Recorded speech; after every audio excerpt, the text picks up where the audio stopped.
So hello everyone, salam, namaste, adab, and welcome to Indian Diaspora Studies event.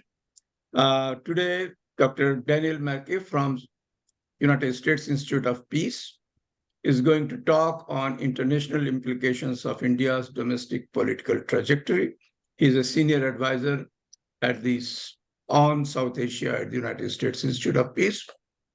And he's also a fellow at the Johns Hopkins University School of Advanced International Studies, Foreign Policy Institute, as well as formerly senior fellow for India, Pakistan, and South Asia at the Council on Foreign Relations. Considered an expert on South Asian affairs, he will be formally introduced by Dr. Angna Chatterjee, a well-known anthropologist at University of Berkeley, and the concluding remarks will be given by Professor Muqtada Khan. So welcome you all.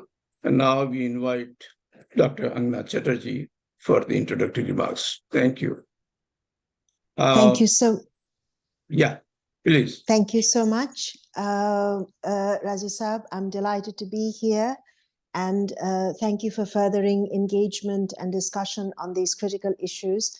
I apologize very sincerely that my video is not working, but please allow me to offer these words. And I'm very, very excited to listen to Dr. Markey as well. The Narendra Modi-led government, I'm going to set a context for today's speaker in my brief remarks.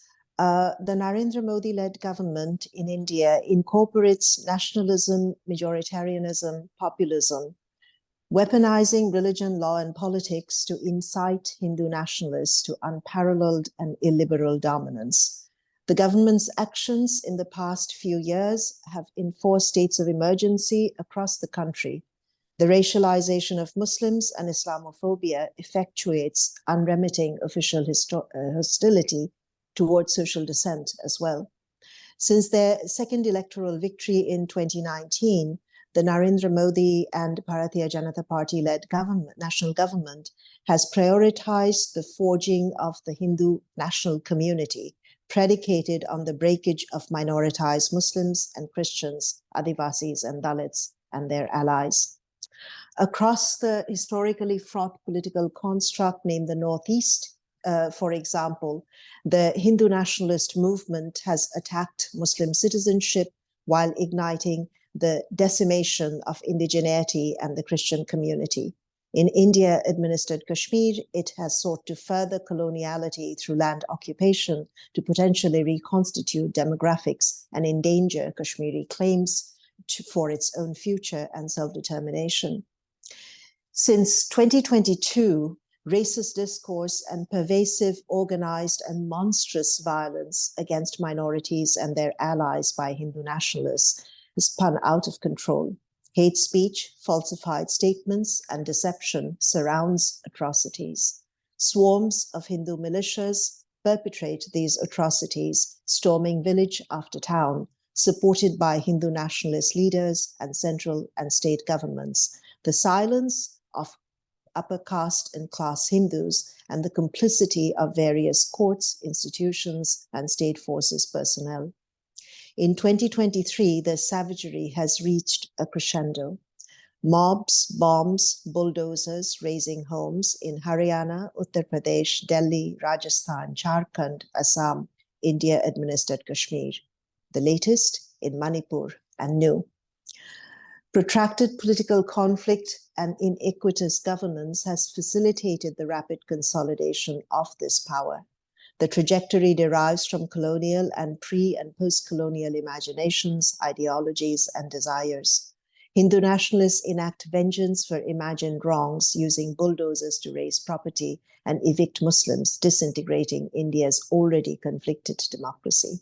Since its inception, it is noteworthy that movements in Nazi Germany and Italian fascism have been formative to Hindu nationalism. The weapons of Hindu nationalism today include elected political governments using their power to enforce authoritarianism, social and economic boycotts of Muslims, Dalits, and Christians, including targeting their livelihoods, ban on cow slaughter, deep marginalization of India's farmers, and the collapse of the reservation and affirmative action system. Love jihad, targeting interfaith marriages, arbitrary governance and collapse of the rule of law, prejudicial citizenship, the use of sedition laws to threaten, frighten, and target minority dissenters, and the freedom of the media. Corrosion of law enforcement institutions and local militias who stand by law enforcement institutions as violence unfolds.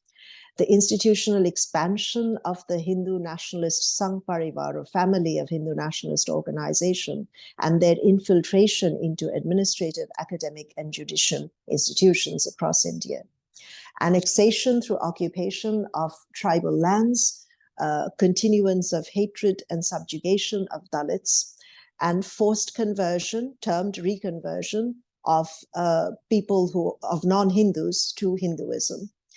Or as well, the diasporic mobilization in the United States, for example, of massive fundraising and political agency, if you will, and the proliferation of Hindu nationalist mandates here. India, the world's most populous country, has a burgeoning middle class of 31%, more than the entire population of the United States. I'm running out of time. I just want to mention two other things. That Kashmir, its partial autonomy, was countermanded by the Indian government in 2019. And since then, demographic reconstruction and land grab imperils Kashmiris' rights to place and language. I want to state as well that the Indian government has sought to reconstitute the basis of Indian citizenship since 2019 as well, starting its experiment against Bangla descent Muslims of Assam. The Unlawful Activities Prevention Act is used by the government to identify persons as terrorists while denying them due judicial process and trial. Exemplary actions have been, heinous actions have been taken against exemplary activists, for example, of the Bhima Koregaon case. And in Kashmir, the UAPA has singled out persons of Muslim descent, including human rights defender Khurram Parvez and journalist Irfan Mehraj. There are thousands of political riots that are taking place every year. This year, India's press freedom ranked 161 out of 180 countries. The latest in the violence that has taken place has been in Manipur against the indigenous Kuki-Zo community, where between May and July, more than 286 targeted attacks were perpetrated. Close to 50,000 persons were displaced. Over 2,500 homes were torched and damaged. Churches were broken. And targeting primarily the Christian community, but also adjacently the Muslim community who offered aid to the Christian community. In New in Haryana, reportedly 6 persons have died, including a Muslim cleric, and scores were injured in August of this year. The violence was reportedly provoked by Hindu nationalist groups raising incendiary slogans, and a cow vigilante has been accused of instigating this violence. Taken together, and as well during the G20, sort of the ways in which local communities were invisibilized while India put on a show, even as today what we are witnessing transpire in Canada by Hindu nationalists, orchestrated by Hindu nationalists, and the international crisis was already beginning to unfold. Taken together, the objective of Hindu nationalists may be defined as absolute nationalism, a combination of political and economic domination, extreme violence, forced assimilation, programs toward ethnic cleansing, and calls for the genocidal violence against Muslims. I will stop here. Thank you.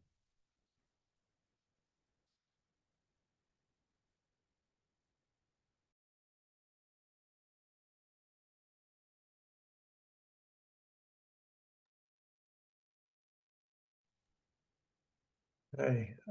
Razi, should I jump right in? Yes, you can go ahead. Great. Thank you. And thank you both for your introduction and for the opportunity to meet with your group. as well as Professor Chatterjee's remarks, which I think set the stage very well for what I'd like to talk about.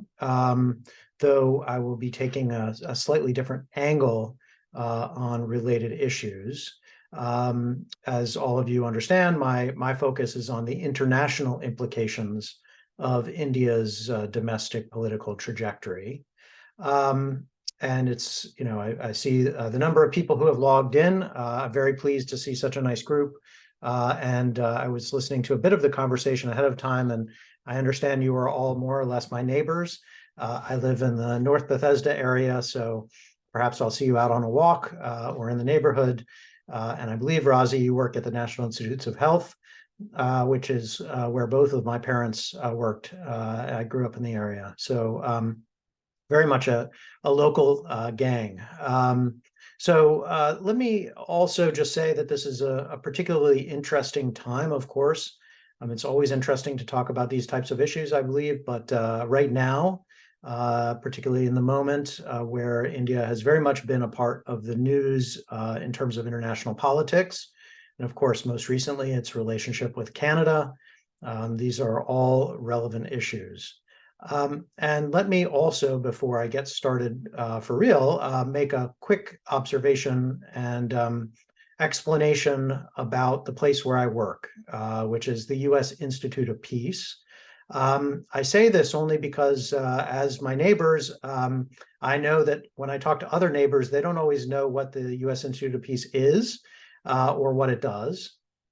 And just very briefly, it was established, it's an institution that was established by Congress in 1984. And it's a national, nonpartisan public institution, which is by its own terms dedicated to helping to prevent, to mitigate, and resolve violent conflict abroad. We are entirely funded by you, by taxpayers. We are headquartered right along the National Mall, literally across the street from the State Department, in a beautiful building, which you may drive by if you go on Constitution Avenue. We have a wide range of events. We have also offices in well over a dozen countries around the world. And our researchers focus on a range of issues: national security issues, strategic rivalry, violent extremism, global shocks like climate change and pandemics, and try to approach these through what our institute describes as a distinctly American approach to peace building. So, so please, if you're interested, have a look at the USIP website. We have, as I say, a lot of events and other information that's all public. That's all available to you if you're interested in these topics. So, okay, so that was my plug for USIP, which is very important, by the way, because, as I say, we're funded by Congress, and if we don't have congressional support, we don't get funded. And this is a fight each and every year. Now, on to the main topic. Let me just sketch out where I intend to go with my remarks so you have a sense as to the framework. I'd like to begin by kind of making some baseline observations about Indian democracy and about Indian, you might say, political culture, about the role of the ideology of liberalism and where that fits in India. So that's a kind of a baseline set of observations. Then I want to talk a bit about actually issues more closely related to what Professor Chatterjee was just talking about, the question of democratic erosion and rising illiberal activity in India. Then I want to talk about what that means for the world.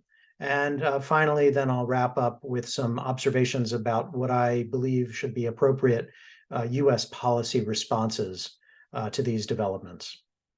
So what is India's democracy? Well, I don't think for an audience like this, I have to say very much. Obviously, it's the world's largest democracy and has been a remarkable feature on the world stage. Multi-party parliamentary system, first past the post elections, federal structure with typically strong states and a constitutionally mandated order. All of these things don't make India unique, but because it's so large and because this democracy and democratic tradition has been entrenched in India for its modern independent history, with the exception, of course, of the emergency in 1975 to 77, makes India different from the other states in its region and unique. Again, because it is so large and so diverse, and also because as a developing country, we have relatively few examples of so much democratic practice at stages of earlier stages of development. And by that, I mean economic development. And so because of all these things, India has been held out as a very attractive model for other countries in the world, especially as an alternative to politically repressive or authoritarian rule. And India has also had a very special appeal to many Americans because since India's independence, US leaders have typically seen India's democracy as its most attractive and in many ways as its defining feature. And that has become increasingly true over the past 20 years or so, while US policymakers have come to terms with the rise of another Asian giant, that is China, which is so clearly and obviously undemocratic. And so the contrast has been drawn with India being the beneficiary as the more attractive partner in many ways for US policymakers. Okay, so that's what India is and what it has been. But what it is not. Let me begin by observing India is not liberal. Now, let me be very specific about what I mean about that. I mean to use the word liberal as a political theorist would, in the defense of Lockean, John Locke's liberalism, which defines many of the core features of American political culture, and which is often defined as focused on the goals of individual rights, the protections and freedoms of the individual from the state, and the protection of an individual's private property as being central to the functioning of a liberal, ordered state. Now, India is obviously a very diverse society, as I've said. Its political institutions have reflected that. And of course, many of India's leaders have historically celebrated pluralism, have celebrated secularism, but have typically been far less likely to celebrate or advance the cause of individualistic liberalism that is so common here in the United States. Now, let me also give one quick caveat to that. Lockean liberalism defines a lot of American political culture, but not all of it. It is not the only political culture in America, and we have versions of American political culture that are far to the right of that and far to the left of that, and they are in constant debate and competition with one another.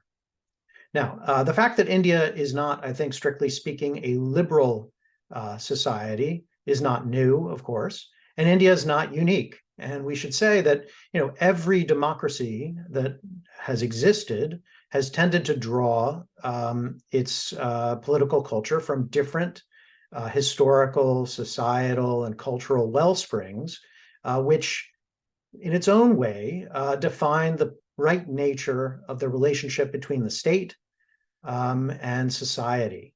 So my point here is not to say that because India is illiberal that it's somehow wrong, or less than, but only to appreciate that India and the United States, just because they're both democracies, doesn't mean that they necessarily see eye to eye, and they haven't ever necessarily seen eye to eye on a wide range of important political issues.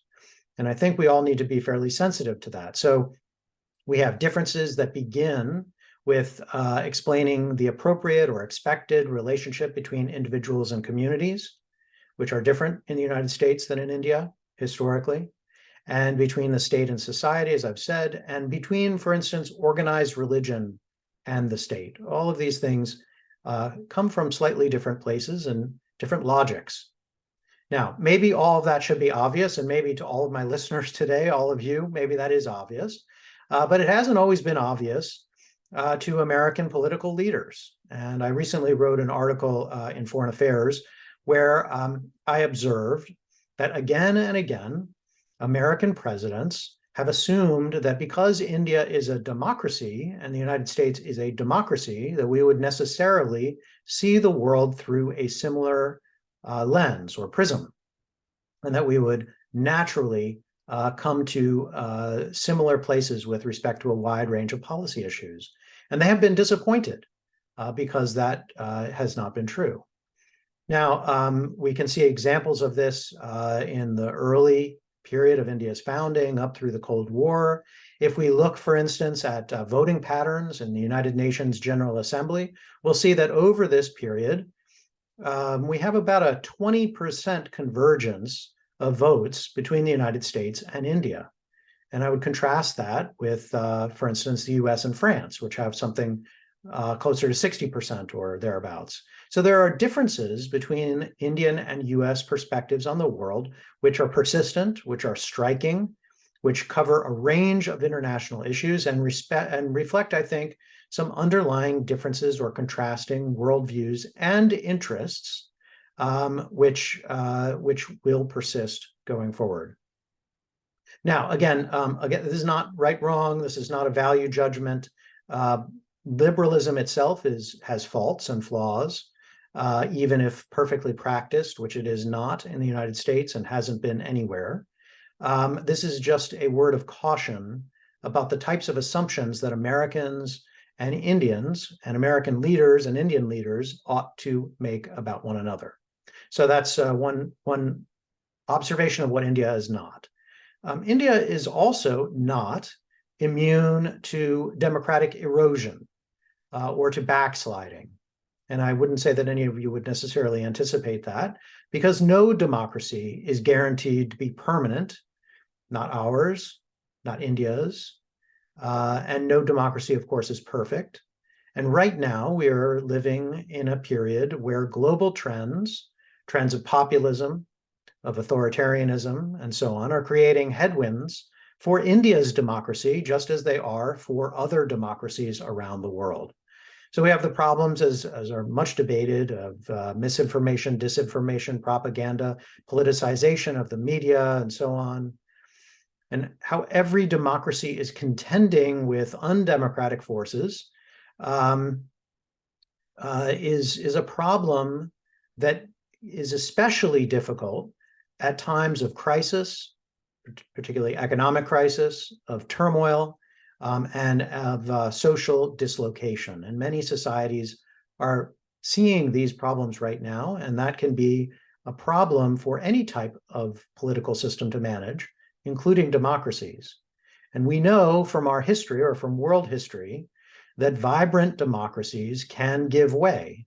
And sometimes they can give way in the context of turmoil to becoming vicious dictatorships, unleashing greater repression at home, and even war abroad.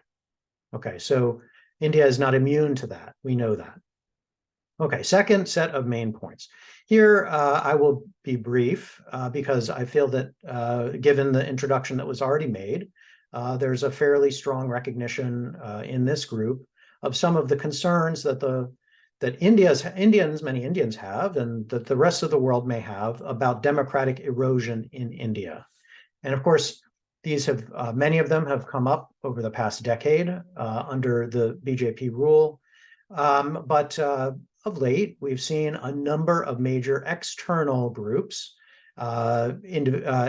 organizations, VDEM, Freedom House, The Economist, and so on, have joined from the outside in some of the criticism that we were hearing from the inside of India about democratic deterioration. And, to generalize a bit, they tend to fear that there's a problem along three main lines.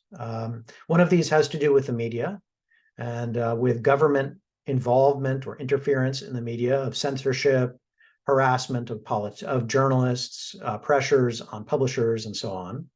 A second major area of concern has to do with civil society groups of NGOs, where a variety of repressive measures, including the use of existing laws have targeted groups and have led many of them to go out of business, to become defunct, and others to have to constrain their activities. And so that's also problematic for the functioning of a democracy. And a third area, of course, and here I think Professor Chatterjee was especially eloquent, has to do with minority rights and the protections of India's many minorities, but I would say especially the very large Muslim minority in India has been targeted by this particular government. Okay, so given all of those concerns, and again, I said I would be brief, still India is at some level retains important features, I think, still of democracy. And, one way to think about this is that, a democracy doesn't get extinguished overnight. It takes time, that there are many features of resilience in Indian institutions and in Indian society. We know, for instance, that national elections are upcoming. It's not as if we've gone so far as that to see those elections not to happen. We know that they are likely to be contested. And we know that the ruling government is not taking the elections for granted, as we can see that many of even Prime Minister Modi's activities are often attributed to his desire to be able to win those elections. So he's behaving in some ways as if he still needs to court the votes of the Indian public. And of course, we know that there have been a number of state elections that have been hotly contested and not always won by the BJP. We also know that the judiciary can be, in important ways, a source of protections for various rights and doesn't always side with the ruling government, even if here too, a number of experts have raised questions about politicization within the judiciary. Okay, so we have concerns about erosion in India's democracy. We also have related, I think, a problem of rising majoritarianism. I would call it greater illiberal ideology in India. And as I said before, India has never been a Lockean liberal society in quite the same way as the United States. But there are now more reasons to fear that the dominant worldview of Indians' leaders are not converging with what has been historically a dominant worldview of US leaders. As Professor Chatterjee noted, the BJP is a Hindu nationalist in its outlook, and that this begins with an understanding of India as a Hindu nation, as a homeland for Hindus. And this comes in contrast to a vision of India that would be more clearly pluralistic or secular. Hindu nationalists, in terms of how they see the rest of the world, tend to see the world in terms of competing civilizations that have their roots in history and culture and language and religion, which they believe are ultimately the best way to define communal and even national identities. And I would point this out in contrast to what a liberal perspective of world order might be, in which, again, a liberal at home will stress the primacy of the individual, protections from the state, but in the world order will tend to focus on the distinctions between liberal and democratic states versus illiberal and autocratic states as being defining features of difference and similarity across states in the international order.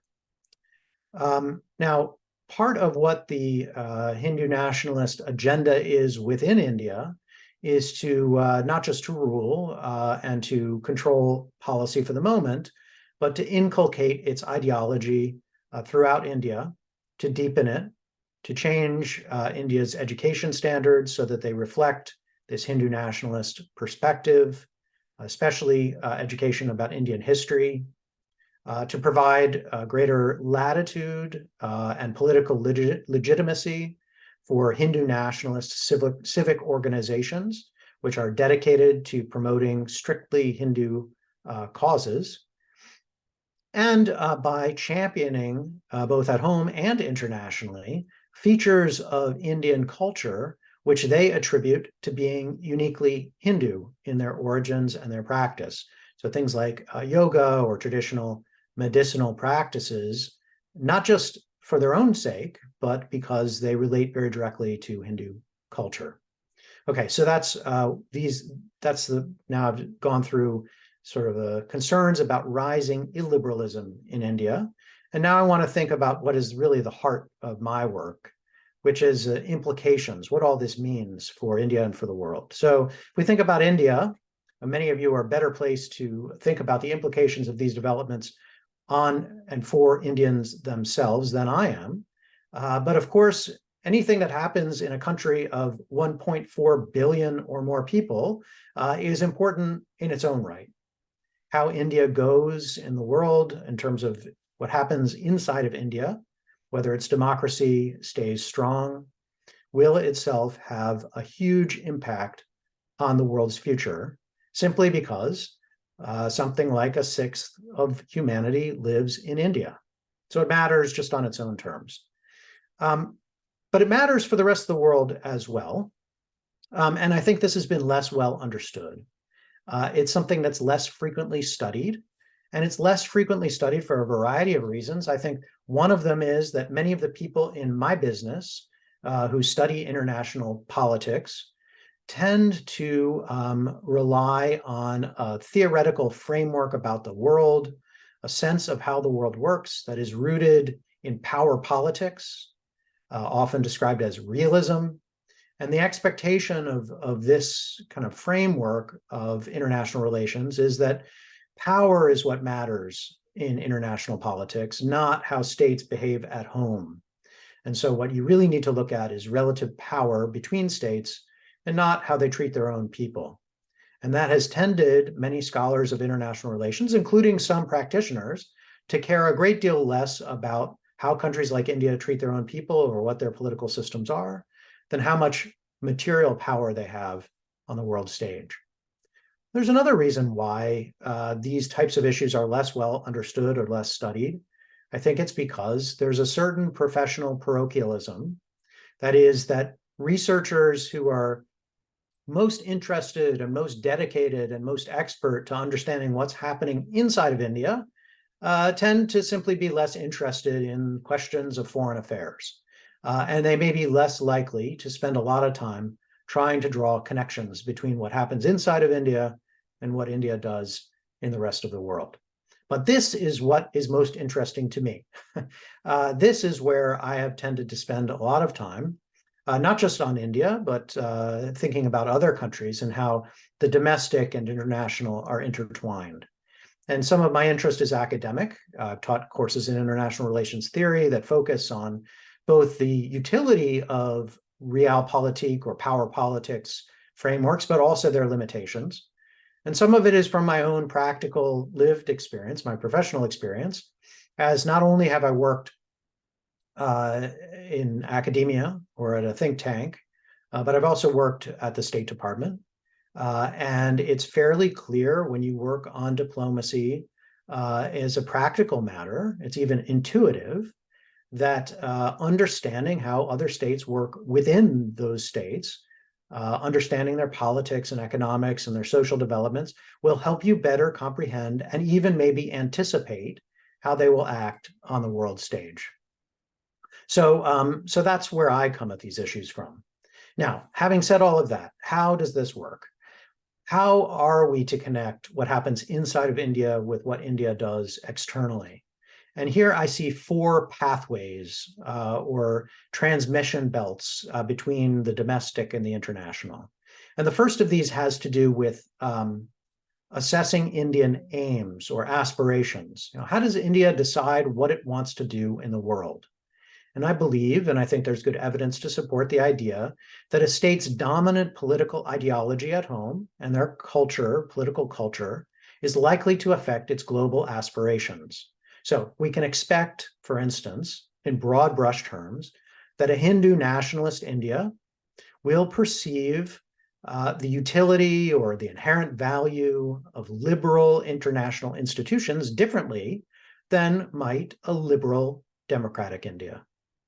Now, this doesn't mean that a Hindu nationalist India necessarily opposes all features of the liberal international order, things like institutions like the World Trade Organization or the United Nations even. It doesn't mean that. It just means that it will perceive these features of the international system instrumentally, or maybe as being tactically useful in one way or another to achieve their real aims, but it won't see them as defensible, as worthy ends in themselves, something to be championed on their own terms. Whereas liberal democracies, when they are behaving liberally, will see the inherent value to the expansion of a liberal international order and the promotion even of democratic and liberal rule inside of other societies. And that is because liberal democracies tend to believe that there's a certain type of a likelihood that liberal democracies will get along with one another, that there will be a peace among them, and that they will be able to resolve their national differences through nonviolent, rules-based activities.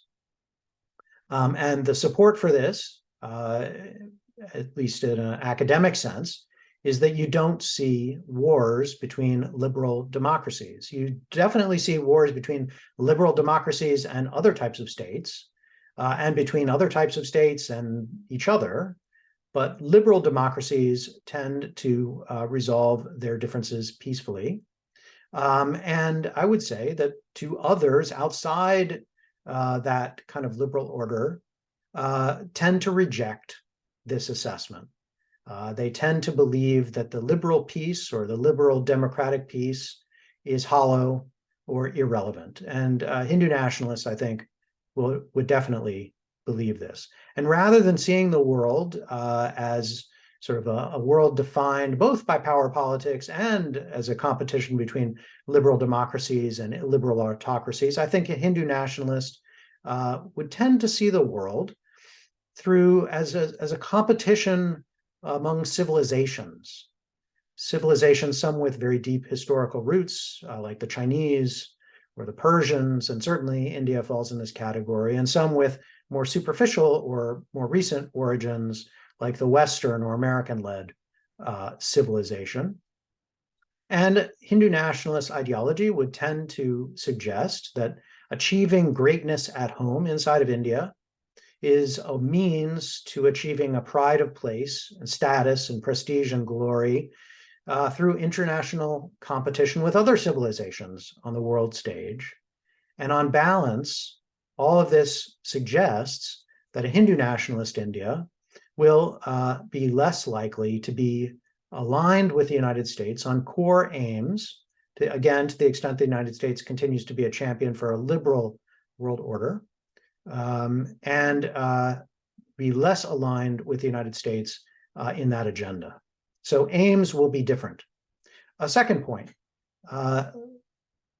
India that is, how does India make its foreign policy decisions? This too will depend in part on how India practices democracy and what type of political culture it has at home. And other scholars have made the observation that there's an important difference between democracies and non-democracies with how they make foreign policies. And one of they've tried to play with this over now many decades. And what they found is that democracies, on the whole, tend to have to be more transparent and accountable to their voters. I mean, that's a core feature of democracy. And even if the foreign policy process in most democracies is never fully transparent, voters can, after the fact, after decisions are made, voters can punish political leaders for bad decisions. And they do so at elections. And because leaders know this, that creates certain constraints on their behavior internationally, should lead them to be more predictable, that they will be more likely to do what they say and say what they do than leaders who are less accountable to their people, that is tyrants or dictators or people working in undemocratic systems. That means democracies, because they're more dependable or predictable, are probably likely, on balance again, to make for better partners, better allies, that they can be trusted to do what they say. Now, this is also, this idea of accountability to your electorate is also a part of an explanation for why democracies tend not to go to war with one another, because democracies, when they come up to one another with differences, and they will have differences of interest, they tend to be able to look into each other's decision-making processes and better understand whether or not the other state is telling the truth, whether it's bluffing, and where there might be opportunities for concessions or for negotiations or for resolving conflicts before they actually turn into war. Room for compromise.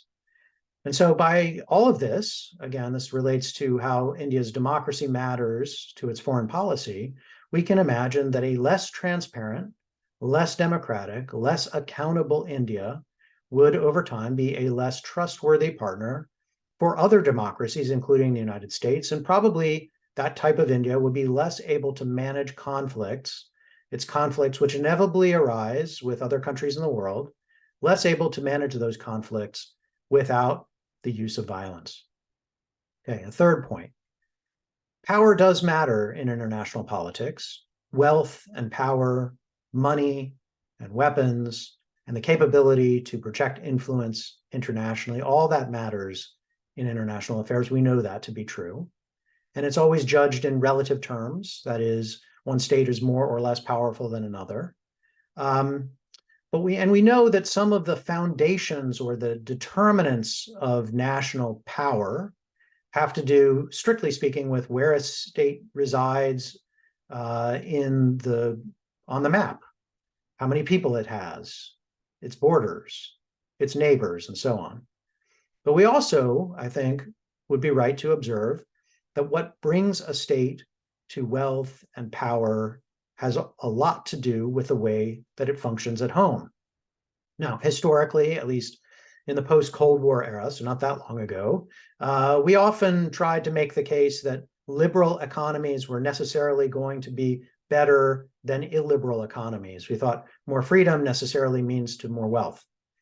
But now that we've seen over the past decades the rise of China, clearly limited political freedoms, but vast wealth, and increasingly wealth translated into military power, we don't necessarily believe that autocracies are so bad at growing wealth and power. But we do still tend to see that there are some downsides to autocratic, exclusionary, or discriminatory policies within societies that make them less likely to achieve their capabilities. And this is for a variety of reasons. We imagine that if you have fewer participants or less diverse participation within a national economy, that economy would be less innovative and less productive. And there will probably, if a society is repressing a significant minority or is having to put down opposition, popular opposition, there will be considerable costs associated with that, which will drain the power of the state in ways that make it less capable to act internationally. So here we would observe, I would observe, that less liberalism, less democracy in India probably over time means less power on the international stage. And to the extent that the United States or others see India as a useful partner, a strategic partner, because it's powerful or because it's going to be powerful, they will be more disappointed. Okay, last point. Here, the perceptions of other states are also affected by how India runs itself at home. So in the case of the United States, over many years, because Americans have perceived India as a fellow democracy, that has led many US leaders to want to champion India as a partner and to support India's rise as a power on the world stage. The United States is not alone in this. Other countries, the Japanese, many of the Europeans feel similarly. They see an Indian democracy as an attractive partner, as I said before. A less democratic India will be less attractive. Not only that, but other countries also judge India by how it treats its own people. And so a majoritarian or Hindu nationalist India runs the risk of getting into more trouble with other states who see it as inherently threatening, either because of its treatment of its Muslim minority or because its expansionist agenda or so on in the region. So here too, how India behaves at home affects the perceptions of other states, which will affect its international position. Okay, let me wrap up now with the last point, which is having to do with how this affects or should affect US policy.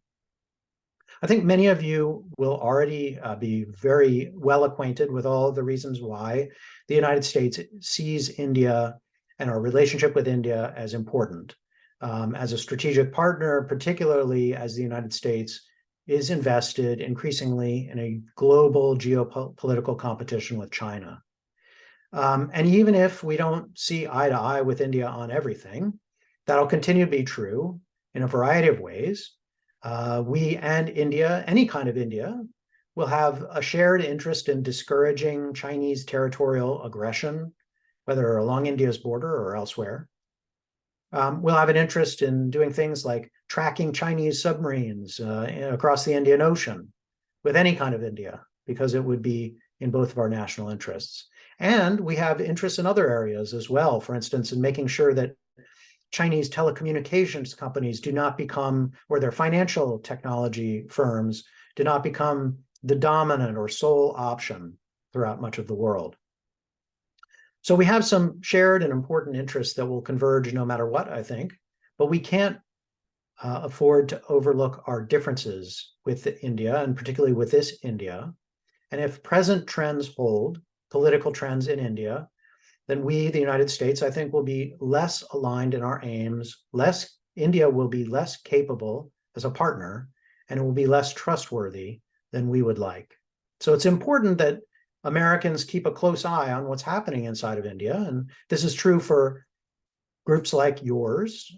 This is true for the public writ large. And this is true for US intelligence agencies and policymakers in particular. And it's important that the US government speak truthfully and publicly about its concerns about India's direction.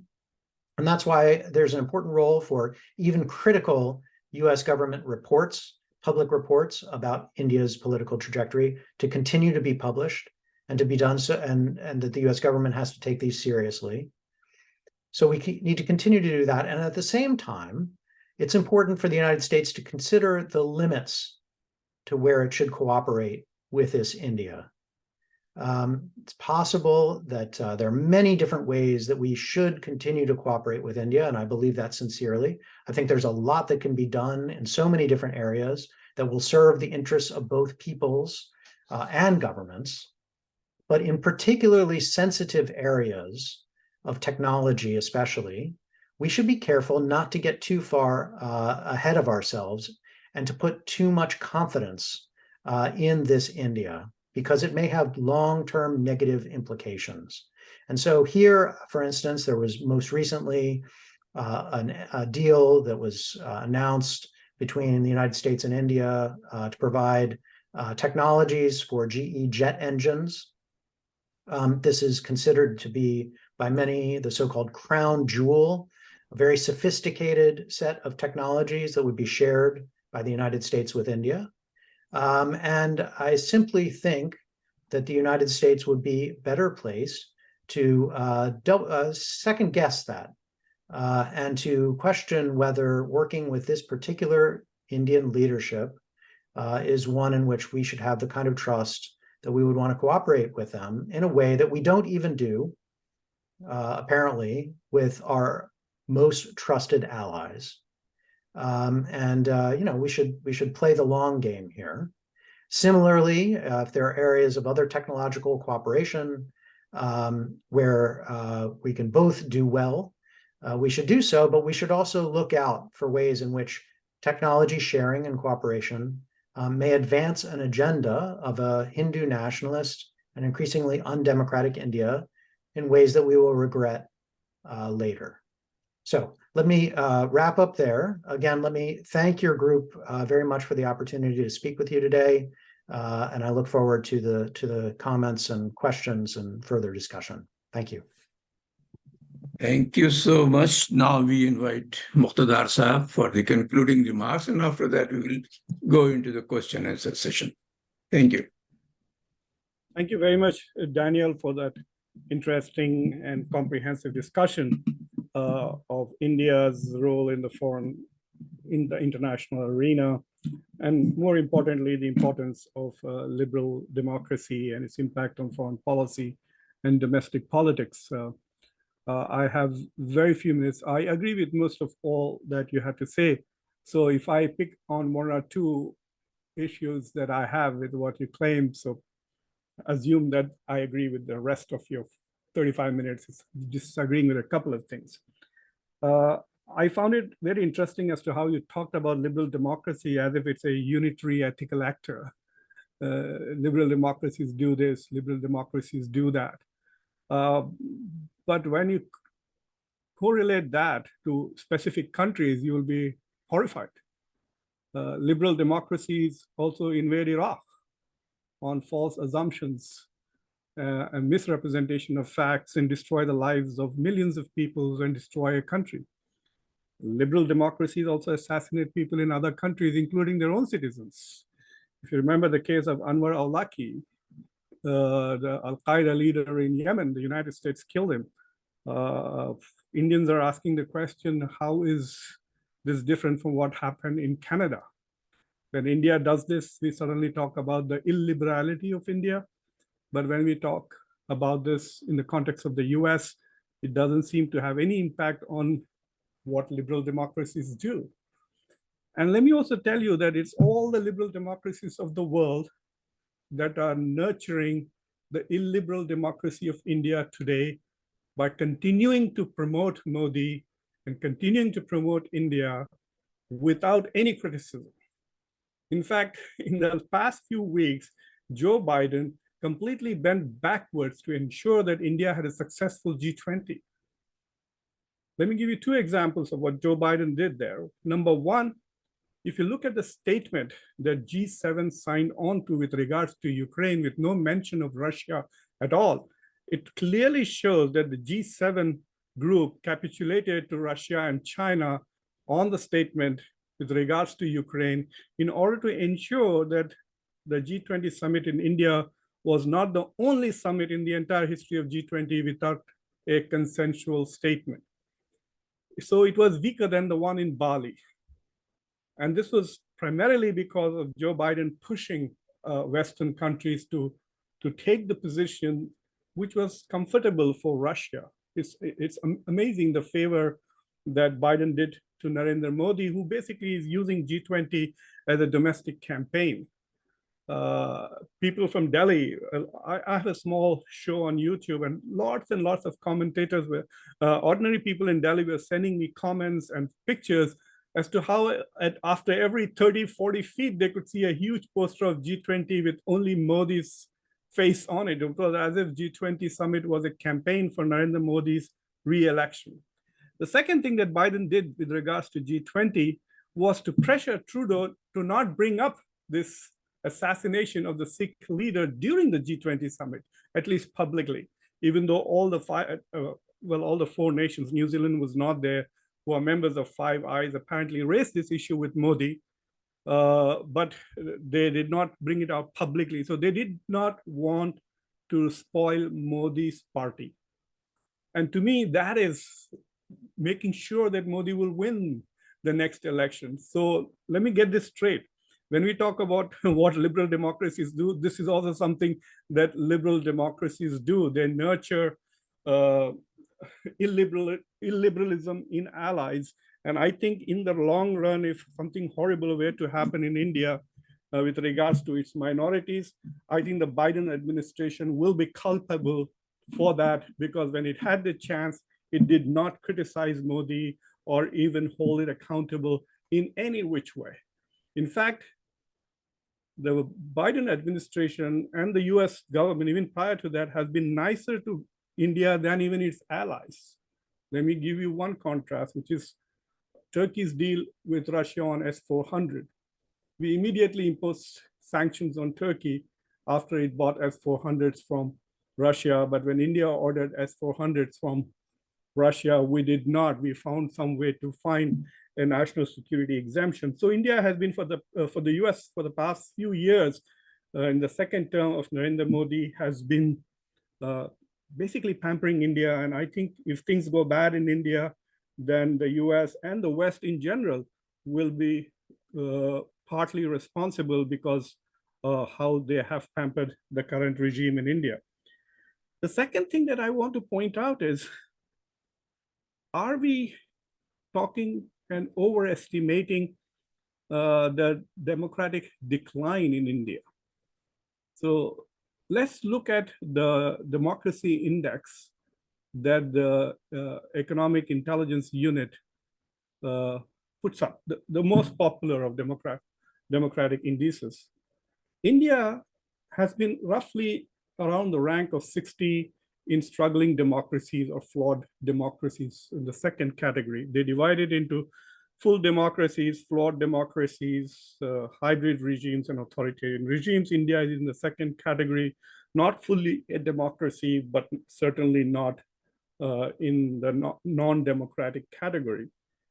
And it is in this, along with the United States and France. India's worst showing was in 2020, after all the horrible things that happened in 2019, particularly in Kashmir, and with the CAA and the protests and the harsh manner in which the Delhi government responded to both the protesters of the Citizens Amendment Act and also in Kashmir while abrogating Article 370. So India went down to 53 or 56 in the rankings. And now it's back up to 46, which means India has become more democratic in 2023 than it was in 2020. And interestingly, in the same 3 years, Joe Biden's, the US has declined to 30. So in the past 3 years, US has become less democratic and India has become more democratic. So this is interesting. And so when people are talking about things, they seem to be out of touch with facts. And while I do recognize that things are really terrible for minorities in India, especially if you see what happened in Manipur or even more recently in Haryana, where extrajudicial procedures are used to bulldoze homes, there are lynchings, etc. But to talk about it as if it's a genocide is a bit too much, I think. For example, there are 2 or 3 people in India who have called for a genocide of Muslims, and they are often cited as examples. But if you just Google the same thing with regards to Israel, and you will find hundreds of examples of Israelis calling for killing all Palestinians and genocides of Arabs. But we never talk about Israel as about to commit a genocide of Palestinians. In fact, Israel kills and oppresses its Palestinians to a far greater degree than India does to its religious minorities. There's absolutely no comparison at all between India's treatment of its religious minorities and Israel's treatment of the Palestinians. Yet we celebrate Israel's democracy and lament the democratic decline of India. So I think one of the things that we have to do is, if the West continues to indulge in these double standards, I don't think it will have an impact on India at all, especially the moral criticism coming from the United States, especially if the West is not willing to back its moral criticism or occasional moral statements about India's declining democracy or human rights situation with some concrete steps. Such as, let me give you an example. When this Canadian crisis exploded, the British responded by saying that the ongoing dialogue on establishing a free trade agreement between England and India will continue. And they do not want to connect that with what India allegedly did in Canada. They want to keep these things two separate. So it's like saying we will talk about your human rights situation sometimes, but there will be business as usual. And India is really eager on business as usual because at home, they have created an atmosphere where only what the government wants is echoed. So India has become one echo chamber of the Hindutva narratives. Everybody on television, everybody, even on YouTube channels, says exactly what Prime Minister Modi would like them to say.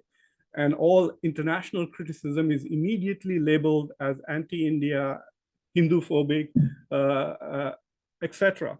So I have a feeling that the West, if it were not in this eagerness to contain China, willing to tolerate everything that India is going to do, I think is going to be counterproductive. We are right now in the process of creating another China, which 20 years from now will be India. I also want to make one point, and then I'm done, Rajisa. Prime Minister, the President Biden's worldview is that the world is divided into two, autocratic nations, authoritarian nations on one side, and democratic nations on the other side. Well, first of all, the leaders of the democratic nations are not entirely very democratic themselves. The United States elects people like Donald Trump. I don't think liberal democracies would elect individuals like Donald Trump as president, and it appears it might happen again. So I think if India also declines on the democratic scale rapidly, it could, especially after the next elections, then how does this model work? How does India fit into the democracy's camp against authoritarian China if it becomes equally authoritarian? All right. All right. Thank you very much, Muqtadar Saab. We can take the rest of your thoughts into the question and answer session. And thank you all three speakers. Dr. Angna Chatterjee had to leave now for other talk. So now it is the time for question and answer session. Let's take this out, Rafat, because we still have to talk about the title and all those things. Thank you very much. As usual, we were showing the coming Saturday's announcement, and we will have a event as usual, but it's still not settled with the title. Now the second part is taken by our host, Dr. Rafat Hussain, who will do the moderation for the question and answer session. Rafat, take care.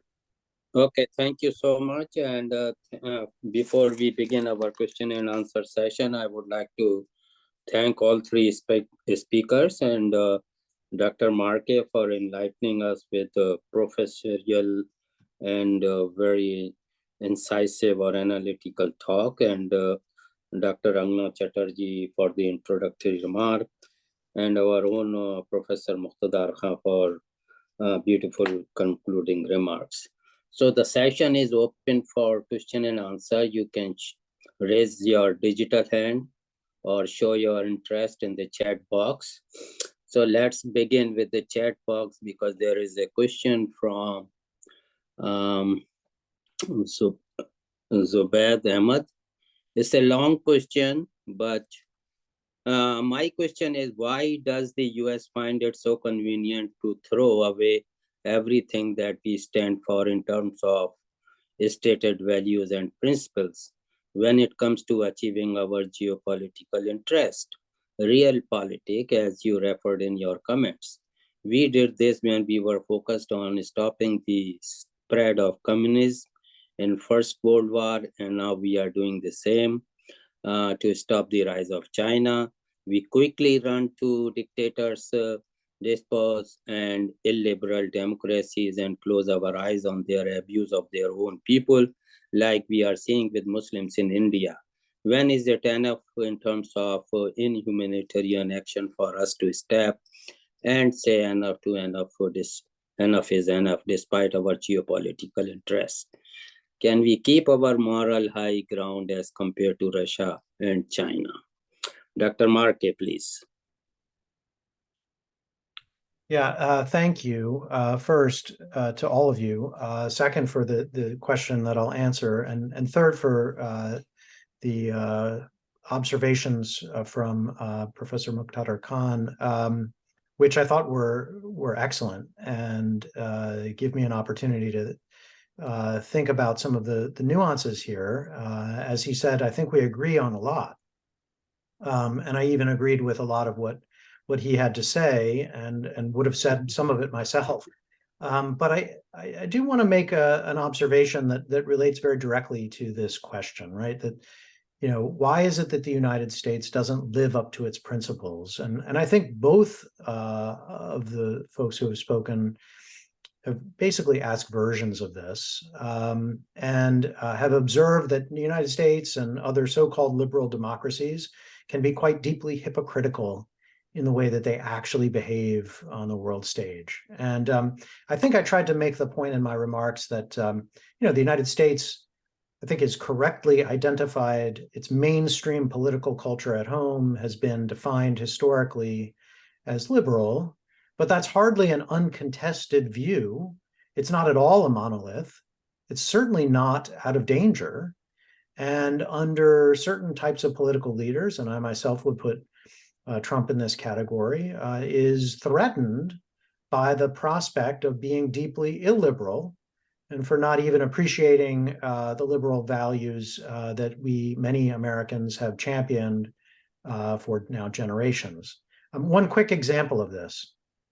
President Trump, apparently, while in office, was in a meeting with some of his top advisors and was confronted with the problem of drugs in Mexico, and suggested that the solution to dealing with the drug problem in Mexico should be to launch a military campaign, a series of missile strikes on drug facilities on Mexican territory. Now, I mean, to me, this is immediately absurd. To all of his political advisors, at least the ones who were reporting on this incident, they also thought it was absurd. How could an American launch basically a warlike action instead of a law enforcement action in coordination with its next door neighbor? This would seem crazy. And yet, it was certainly not off the table for Trump. And I think there are a lot of Americans who don't see the difference between nonviolent, peaceful, rules-based, law-abiding policy options, which should be our first, second, and third choice when it comes to dealing with these types of issues in other countries, but particularly countries where we have confidence that we can do so. And Canada and Mexico are definitely examples of countries where we can do so. Now, maybe there are a lot of countries in the world where we can't do so, where the other approaches may be necessary. But at least those two countries, we should work in this way. And so that's a way of saying, look, yes, we can be hypocritical. We have been hypocritical. There are many examples of this. But it remains hypocrisy. And I mean that in a very literal sense. That is, the difference between a liberal democratic country, which I believe the United States still on the whole is or aspires to be, and a country that does not aspire to that, is that when you call us out on bad decisions, on illiberal, undemocratic decisions, we should take it seriously. And we should see that as a flaw, as a wayward, wrong decision, as something to be fixed and not repeated. An undemocratic, illiberal society does not bother to care, because those are not the measures by which it judges itself. And I think that's an important distinction, not because liberal democracies always, in some cases don't even often, behave correctly, but because they care and because all of us living in those societies have the ability to criticize them on precisely those grounds. And I think that's a fundamental distinction and one worth defending. So that's, I would say, where the United States doesn't live up to its principles, it's in our obligation to point that out, to do better, to force that upon our political leaders going forward. Some of that is Pollyannish. Some of that is unrealistic or idealistic, unrealistic and idealistic. And that's because in the international system, there are many illiberal features, and there are many states with which the United States must engage with and has over time to achieve its own security. And without security, you have nothing. And so there's this constant balancing act, even if a state professes liberal aims, a constant balancing act in the international system of how to achieve those when not everybody else out there can be made to see sense in the way that you do, or made to live to those standards. And so that's the tough game the United States has always been in, that every country will always be in, no matter how liberal it professes to be. So I hope that I've given some nuance there, because this is at the core of our problems. One very last point. One of my professors who in graduate school at Princeton, who was very influential in my thinking about liberalism and world order, is a professor by the name of Michael Doyle. He's taught at Princeton and at Columbia. And I would commend to you, if you're interested in these problems, a seminal article that he wrote. I think it was published in 1983. The title is something about Kant, liberal legacies, and world order.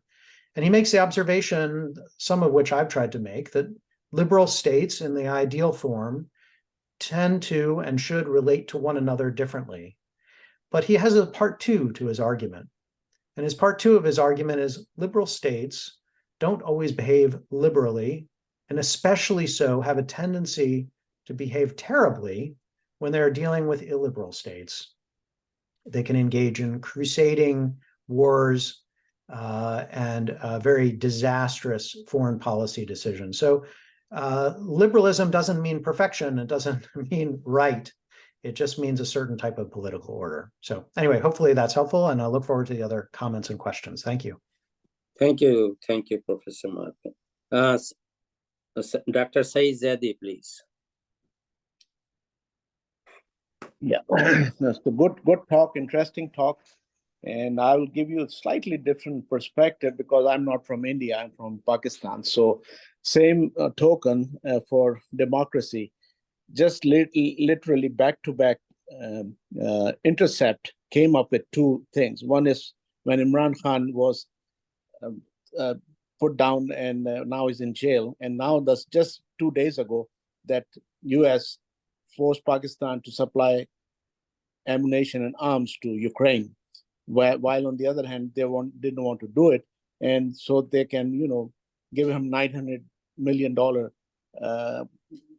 break on the loan they own. So at the same token, we just talk about Israel, the other gentleman. So it's like it never ends. It's not only Israel, it's going on what in India, looking at the back, what's happening to Muslims.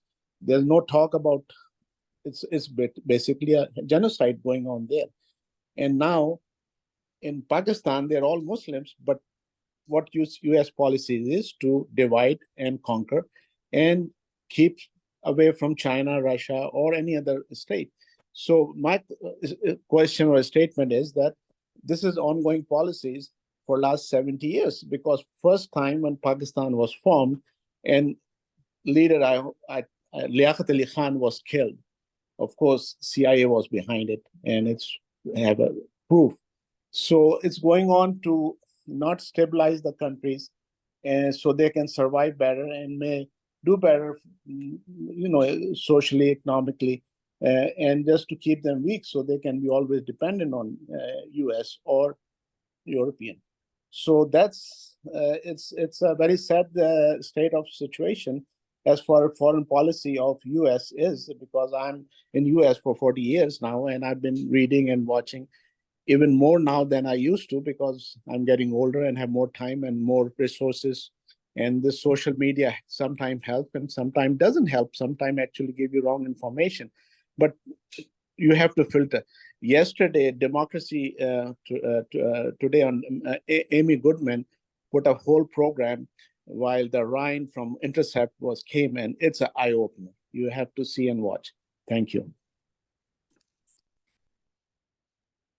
Thank you. A couple of observations there. Thanks for your thoughts. One, Pakistan has been an area of great interest of mine over the years as well. My first book in 2013 was on the U.S.-Pakistan relationship. And so I've watched that with a lot of interest, and I keep up on the U.S.-Pakistan relationship. I'll be heading there probably in November. And I would say, honestly, I have serious doubts about the specific storyline in this latest round of reporting from The Intercept, which it doesn't relate to the broader problem of the U.S.-Pakistan relationship necessarily, but I think The Intercept is kind of mischaracterized the specific nature of the U.S. demands on Pakistan with respect to Ukraine, the ways in which they were connected or not to IMF arrangements, and so on. And I'm not alone in this, in terms of my concern over the specific story. I'd say watch it closely, continue to watch it as you are, because I think that while The Intercept does a lot of good reporting and has tried to basically point out a number of things that have been less well appreciated in terms of Pakistan's sales of weapons to Ukraine, I think they've gone a bit too far in connecting the dots here. So I just make that narrow point. A broader point that I would make, because Israel has come up a couple of times so far, and I think it's a really important point, which is that, I think there are many Americans, many Israelis, and maybe many Indians and others around the world who look at the U.S.-Israel relationship and say, it's American Christians and Israeli Jews and their kind of cultural affiliations that makes the Israel-U.S. relationship close. And it's that's a very, as I would say earlier, a civilizational argument. It's about an alignment. And then they would add, Israel's not behaving terribly democratically. It treats Palestinians poorly in many, many ways. And the United States looks the other way. And what I would say is, in my lifetime, I have seen a serious increase in U.S. concerns about Israel and about Israeli policies because Israel is not living up to the promise of a more pluralistic and democratic system. And in doing so, Israel is actually, in my view, undermining the logic of U.S. support to Israel. And that's problematic. Now, there are these other ties as well, as I say, and as I think Professor Muqtada Khan made this point well, the United States is not a monolithically liberal state, and there are many people who believe, the cultural or civilizational or religious affiliations are what binds us to Israel. But I would say actually what should bind us is an appreciation for the principled perspectives.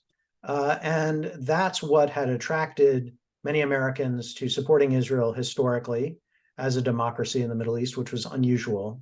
And that's what ought to be remembered by Israeli politicians as they make decisions, because they will, over time, and have, I think, already in important circles, paid a price for this, and they'll continue to pay a price for it. It's not a simple thing, and it's not happening overnight.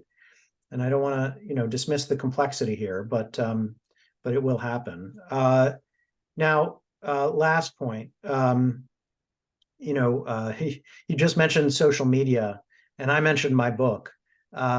Social media is really problematic in lots of different ways, and in Pakistan, it's particularly problematic. So.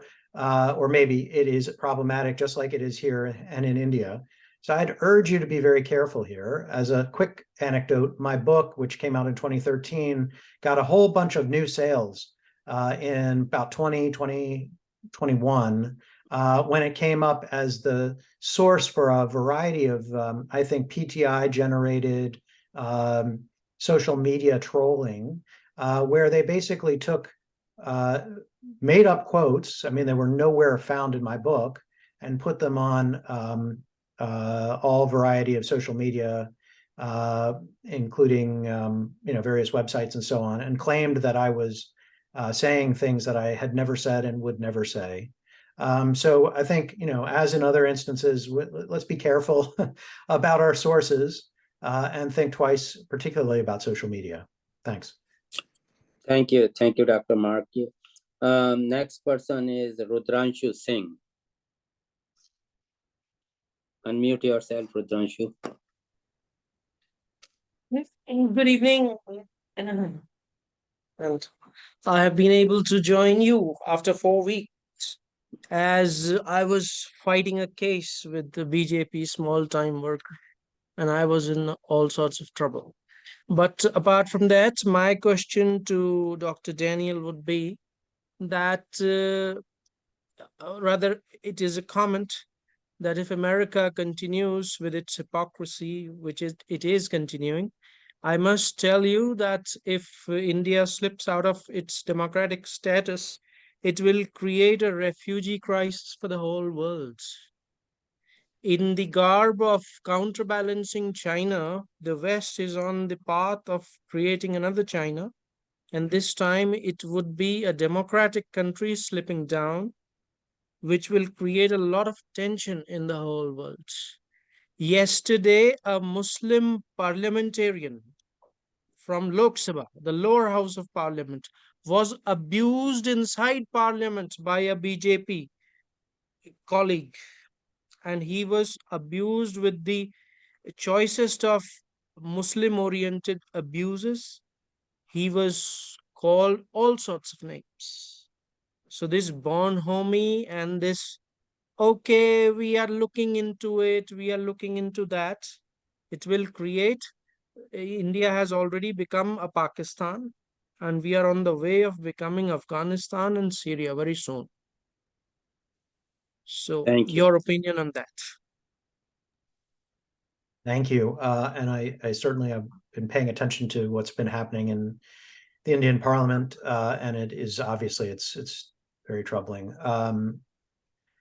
The only response I would have to that, maybe where I would, because I generally agree that look, if India continues down a very divisive political path at home, as I said in my remarks, simply because of India's scale, even if all of that were that trouble that would unfold remained safely inside of Indian borders, it would affect a sixth of humanity. That makes it seriously and of concern in and of itself.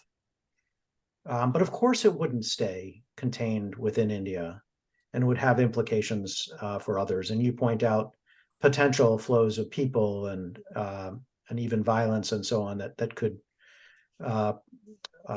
come out of it. And so, of course, it's of a broader concern. Now, the only area where I might raise some questions would be American complicity and the extent to which our behavior actually affects what happens inside of India. I certainly think that the United States can make a bad situation worse. And maybe to some extent that US leaders have been doing so over the past decade. So I don't disagree with that. But I don't think that the United States is the principal cause of what is happening, what is unfolding inside of India, nor do I think that the United States can be a significant solution to what's happening inside of India. And here, maybe I part ways with some Americans who would like to see much more US activism on this front. My concern is simply that our leverage, our policy tools, our resources, our influence, our sophistication, none of them are up to the task of in any significant way shifting politics and political winds inside of India. We can't do this in much smaller countries. We usually fail when we've tried. We often make things worse by our engagement and intervention. And so I would say we have to be exceedingly careful about how we inject ourselves into Indian politics. And unfortunately, or fortunately, much of India's trajectory will be decided by Indians themselves. And we are close outside observers of that, who will be affected very dramatically by the steps and path that they take.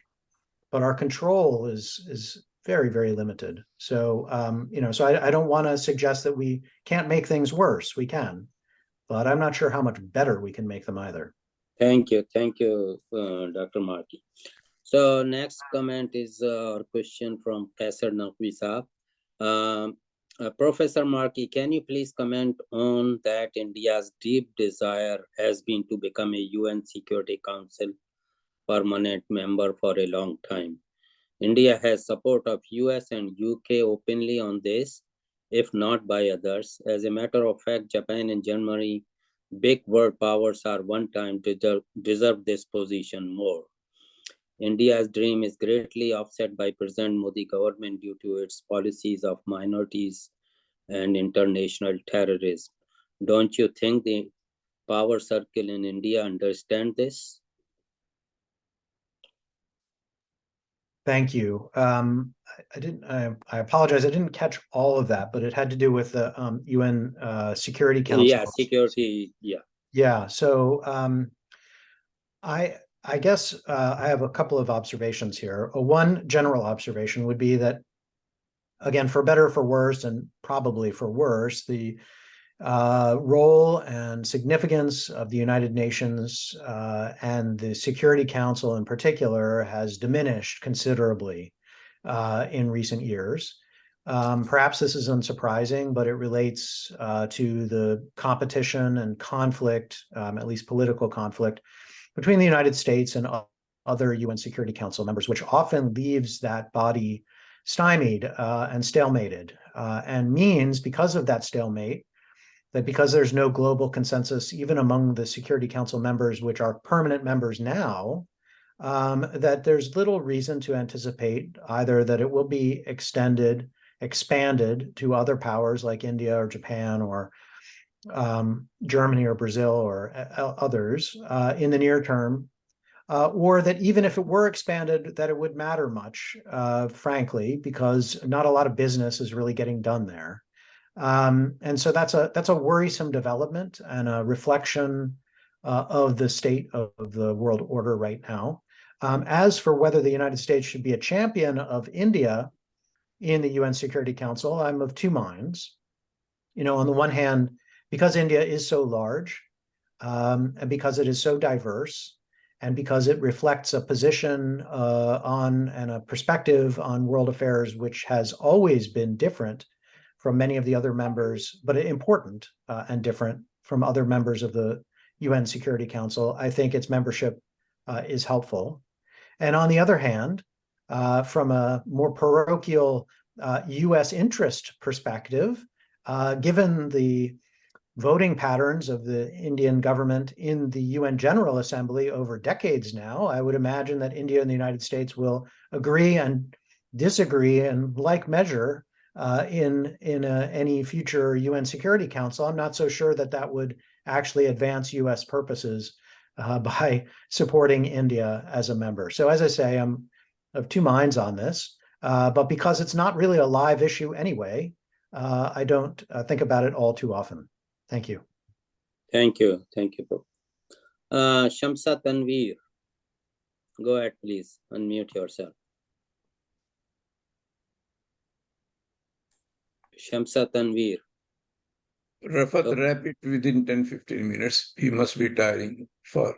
Okay, so next is Syed Amir, please unmute yourself. Thank you, and thank you, Professor Markey. I think I'm appreciative of the fact that you're really not the spokesperson of Biden administration here, although some of us seem to think that you are here to explain rationalize the policies of Biden administration, which is not true. So thank you for being patient.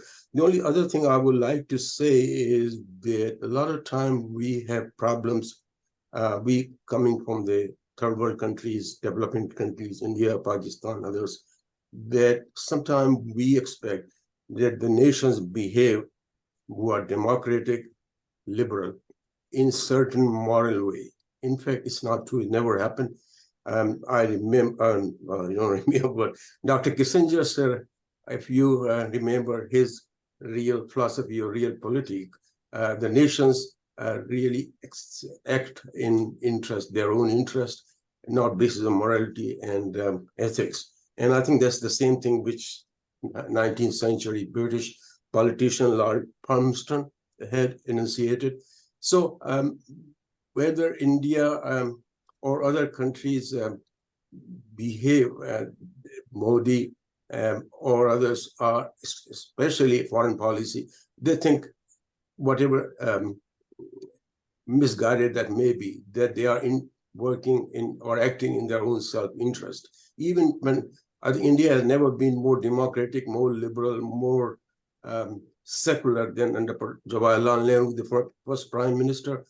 And as you remember, Pandit Nehru, the prime minister, never took a clear policy when the Cold War was raging between the Soviet Union and the United States, the Western countries. He found his own middle way because he did not completely agree with either side, although clearly Soviet Union was a repressive, not a democracy at all. So I would say that we have to accept this, that's how the nation is going to behave, not in the way of morality and ethics. So thank you. Yeah, if you like to comment, I'll look forward to that. Otherwise, it's okay. No, I'm happy to. Thank you for the observations. And let me first go back to your first point. I'm glad that it was clear to you. I hope that it's clear to everyone. No, I don't reflect the Biden administration. I work, as I said, at the U.S. Institute of Peace, which is a nonpartisan. We're funded by Congress. We're kind of an odd organization because we try to be helpful to the U.S. government. We are paid, our salaries are paid, as I say, by the American taxpayer, but we're not really a part of the administration. So nothing that I say actually is the administration's perspective. It's just my own. I try to provide my own, I hope, relatively analytically oriented perspective on things, not necessarily terribly partisan either. Let me make a quick observation on your second point, which is really important. So for those who teach international relations in American universities, they often will use Henry Kissinger's work. They will assign it to their students. They will teach it. I was certainly assigned his work. And it is, as you said, a kind of a realist power politics, realpolitik perspective of the world, of how he thinks the world should work. And it's oriented in a particular, especially European perspective on how states interact with one another. And there's a certain truth to it. But I think what's interesting about it, and this is where some of the complexity, the American complexity comes in, is that, Henry Kissinger wasn't just an academic, he was a policymaker. And in many ways, his policies were disastrous. And they were disastrous not just for what they did in the world, but they also weren't very popular among the American voters that his government that he worked in, whether it was the Ford administration or the Nixon administration, they weren't necessarily very popular at home either. And one of the things that he has had to grapple with, and which he's actually written about, is how hard it is in the American political context to do a realpolitik, power politics, foreign policy, because Americans, at least some of them, want something different. They actually believe that their values should translate into foreign policy. And that is, I think we've already been talking about this kind of hypocrisy in American policy and this waxing and waning and talking about one thing but doing something else. But that's the essential debate of American foreign policy, which I'm glad persists because it does reflect these difficult games of trying to think about not just power politics, as I think many countries might and many leaders might be more than happy to do, and Kissinger himself, an American, seemed to be eager to do, but also to weigh it against these other aims. And because many American people want you to, and if you don't, you can lose the power that brought you in the first place. So that's what's sort of peculiarly fascinating about American politics, where, as I said before, our hypocrisy is actually meaningful. If it weren't hypocrisy, if we weren't trying to live up to something else or even claiming to live up to something else, the United States, I think, would be a different sort of actor on the world stage. And that's where there's space for trying to be more liberal, trying to improve the quality of the decisions, I think, that we Thank would. you, Thanks. If I could just Markey. ask one question very quickly, can you name any country in the history where you consider acted morally and in accordance with the rules of ethics? No, it's not a matter of a country that would do it permanently, because as I said before, every country is faced with a world that is imperfect, and to operate within that forces compromise. Yes. And that's the underlying feature of at least the real world in which we live. So how do you play that game will differ from state to state. Okay, Dr. Markey, there are 2 more questions and we intend to finish in 4 or 5 minutes. Okay. And so the next question is long, but I'm going to summarize it. It's on the chat. What is the reason of giving Modi a free hand and a red carpet treatment? He has killed hundreds of Christians and in Manipur, and of course Muslim in Gujarat. And it is good to build relationship with India, but it is important to criticize their policy towards minorities. So that is a summary of the question and the comment or question. Please go ahead, and then there is a last question. Great. Why give Modi a free hand? One short answer is, in part, I don't believe we should. In part, I think the Biden administration has gone too far, certainly did during the state visit, in some of the ways that it characterized Prime Minister Modi and the bending over backwards, the handshakes and hugs and well wishes for him as an individual, I think should have been directed toward the people of India. A state visit doesn't have to be about personal politics. It can be more directed toward a nation, and it should have been. But I have had interesting conversations with US policymakers about why they said the kinds of things that they said during his visit. And I think their answers are revealing. I went to a lunch with Prime Minister Modi at the State Department. The Secretary of State, the Vice President were both there. They both gave speeches, and both of them, they talked about Indian democracy and Indian values, Indian pluralism, and the sense in which those things are so important to the United States. And rather than criticizing Modi to his face, because it was a state visit, their claim is that by stating these as aspirations, as goals, as things, as expectations that they had for India, that they would be sending a message to him about their significance. My reaction was, unfortunately, I think he took it as an endorsement for his behavior and as a carte blanche, or as an open pathway for him to continue to do what he's been doing, which I think is not good. But that is an explanation for why they're doing what they're doing in part. And of course, there's the strategic point that all of you know, that India is seen as useful to the United States for lots of reasons, and especially in the context of the rise of China. But these other points, I think, are worth making as well. Thank you, Dr. Markey. So there is a comment from Aisha Munira, and please give us a brief answer. It is too ironic to say that there is a cultural association between Christian and Jews. History would strongly disagree with that civilization argument. Yeah, short answer is I agree. Slightly longer is, and yet there are people who talk about Abrahamic civilization, in which they bring together Christians, Jews, and Muslims in sort of an association, the people of the book, this sort of thing. I mean, you can disagree with it, you're free to. My point was only that some people believe that, and that they use that as an explanation for certain outcomes. Thank you. Coming back to Shamsa Tanveer, is she there, or who? Okay. Tariq Faruqi has raised I'm coming. He lowered his hand, but I am still giving him a chance. Go ahead, Tariq bhai. I actually had lowered my hand because of the time constraints. That's fine. Excellent discussions, by all concerned. And I'm glad that Dr. Markey was representing a fairly independent view and not a government view. When several things to as observations, yes, our democracy is flawed, and it is not exactly what we say it is, but at least it is aspirational.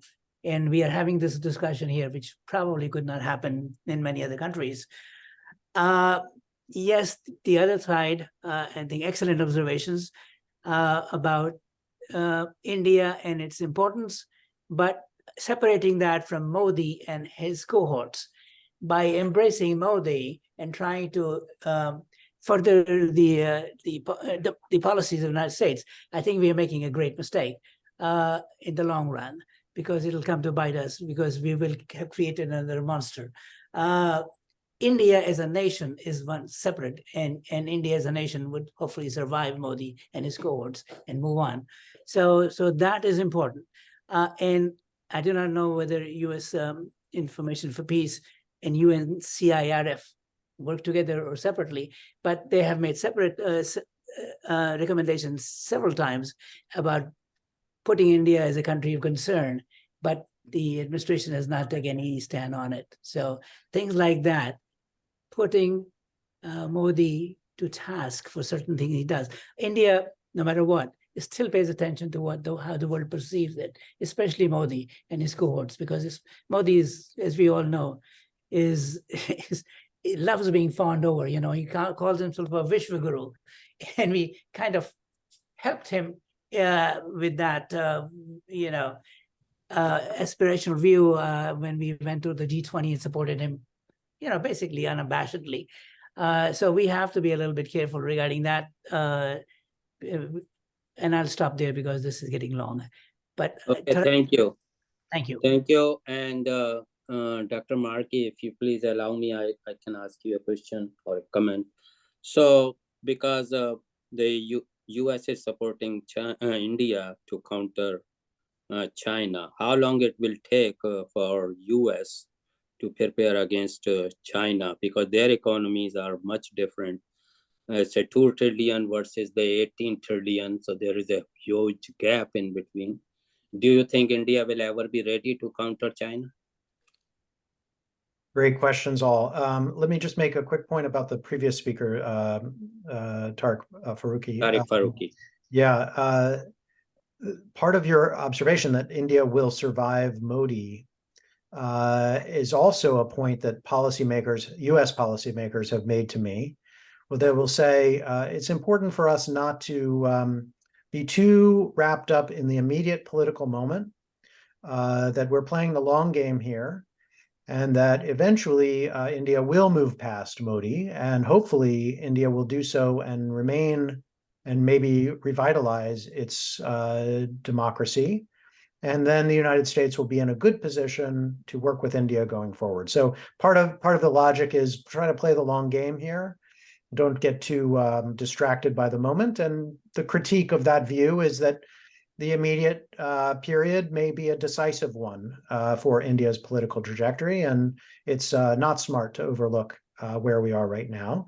To answer the last question, I don't think that anyone in the United States government right now is thinking of India as a strict balancer of China in material terms, because, as you pointed out rightly, it lags so far behind China by just about every measure that it would be, we're talking about a decades-long process. What the United States policymakers do tend to see is India as a useful, helpful, aligned part of a broader set of partners and allies in Asia that together, so with Japan and South Korea, Australia, and many others, would be make the United States much better positioned, all of them, to respond to China and Chinese provocations, Chinese aggression if it comes in the region. So India is seen as a part of a bigger team, not as a strictly one-on-one balancer of China, certainly not anytime soon. Thank you. So before I hand over to Dr. Raziuddin, I would like to thank you again. And I believe I covered all of the questions in chat box. My apologies if I missed anyone. Back to Dr. Raziuddin. Thank you again. Thank you. Thank you, Rafat, and thank you, everyone. Thank you, all the speakers. My one brief question is the way you understand India or the subcontinent, and particularly the Modi regime.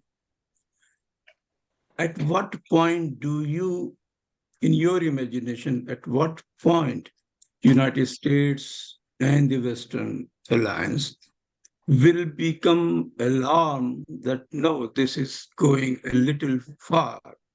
I mean, there are abuses clearly, and they know, American knows, and other, but still they are restrained. At what point you think they will be alarmed to say something to India that no, you can't go beyond this, otherwise our interests will be, our paths will be differing, or your interest will be reduced or cut short. What do you think in your imagination? Where? Yeah, this is a fantastic question, and it's very timely because we're at a moment where the Biden administration is in a bind over the Canada issue. And this is something, so it's not directly what India is doing to its own people at home, but what it is apparently has done inside of Canada. And the Biden administration, for all the reasons that we've already discussed, is facing a dilemma that it doesn't want to have to face, that it would prefer to avoid, but is going to be stuck having to decide what you think. What they think about, the answer to your question. And my view is we should already have reached a position on India where we were reluctant to engage in activities and cooperation that would go beyond the kinds of cooperation that we already engage with lots of other countries that we don't expect to be democratic. So, we do a lot of things with Saudi Arabia. We do a lot of things with the UAE and many Vietnam, many other countries. Nobody talks about it because they're democratic or they treat their people well. We know they don't, but we still work with them. All of the kinds of things we do with those countries are likely to stay on the table with India for the reasons of power politics that we've already talked about. But there are other things like sharing our best technologies or talking about those countries in very positive and glowing terms as fellow democracies with shared principles. These are things we only do with a very small number, a relatively small number of other countries. I think we should have stopped doing these things with this India already, but we continue to do so. So that's where the policy debate is. The answer to your question is we don't know, but it'll depend in part on who's in power here in Washington and the specific decisions that they make going forward. And, that depends on who we vote for. That depends on who gets what job and so on. Or probably we, the Indian Muslim diaspora here, didn't make their voice very loud. We are here out of 2 million Indian diaspora, at least 200,000, 1/10 of that are present here. But either our voices are not being heard or we were not loud enough. I mean, we are American citizens, so many. And back home, if that is the situation, we could be a very big pressure group. How they are not hearing this thing? I mean, hear the administration of this. I mean, sorry, it is extending, but points. This is I mean, some of it is American politics are open competition. So there are voices on multiple sides of this issue, as you know better than I do, in terms of how the U.S. should position itself with respect to India. And that's a competition that, as American citizens, you're encouraged to participate in. Of course. you know. And Thank you so much. Thank you so Yeah. much. It must be very tiring for you. We took No. your precious 2 hours. Thank And you. Razi bhai, wrap it up. Ravi bhai, let me scratch Dr. Markey's brain quickly. What do you think of the Canada situation? There was a very good question asked by Dr. Fazal Khan, whether it will fizzle out or it will go somewhere. Sorry, the Canada? The Canada situation, yes. Yeah, I think that U.S. policymakers would love for it to fizzle out. That is Okay. preferred. Got the answer. Got the answer. Thank you so much. Thank you so much. And once again, all the speakers. Thank you, Razi bhai, for organizing from the hotel room. Great. This is like a nuclear facility, never stops. Yes, it is. It was very valuable discussion today, really. I mean, we really learned, we felt encouraged at times, we felt depressed at times with the reality of the situation. Nonetheless, it was overall a very productive session. Thank you. I thank you very much. Thank you. And once again, my apologies if I missed anyone's question. Thank you. All right. So bye-bye, everyone. Bye-bye. Bye. Have a great